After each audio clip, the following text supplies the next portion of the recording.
let me just say, we're the Minimalists because the domain was available for like $7. So, I mean, you can look at minimalism, you can call it simplicity, you can call it deliberatism.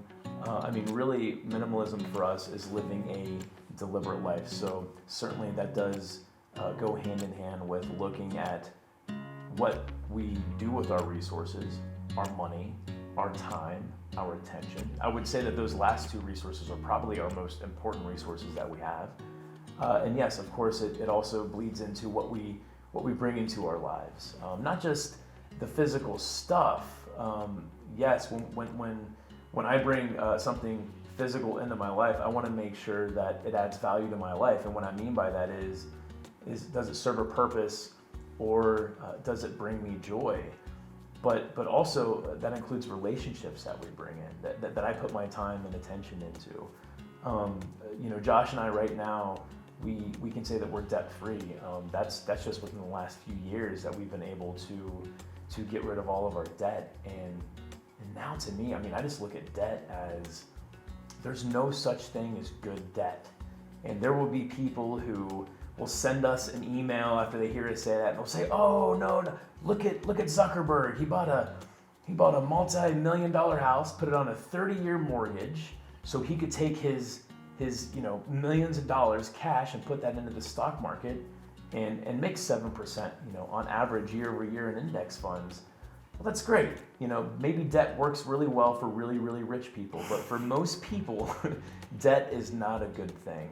So it's not just about the physical items. I also think about the debt that I bring into my life. And for me, debt is a dirty word. So I think where I really started going down the wrong path personally was when I started focusing on just money. When I started focusing on just getting a nicer car, getting a bigger house, being able to go on more vacations, being able to rack up, hundreds of dollars at the bar and have no problem, putting that on my credit card and buying rounds of drinks. But the problem with for me, the problem with just focusing on money was it made me do things that did not align with my values and beliefs. Now, I wasn't out there doing anything crazy, but I was doing things like showing my guys how to teach their employees to sell cell phones to 5-year-olds. And in the corporate world, it wasn't that big of a deal. That's what we were supposed to do. We were supposed to sell as much as we could to whoever we could sell to.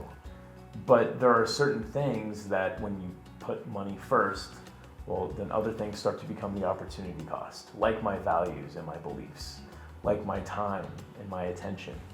And well, that road, it only goes so far. And eventually I had to look in the mirror and say, "Hey, Ryan, this is not who you are, and this is not how you want to keep leading your life."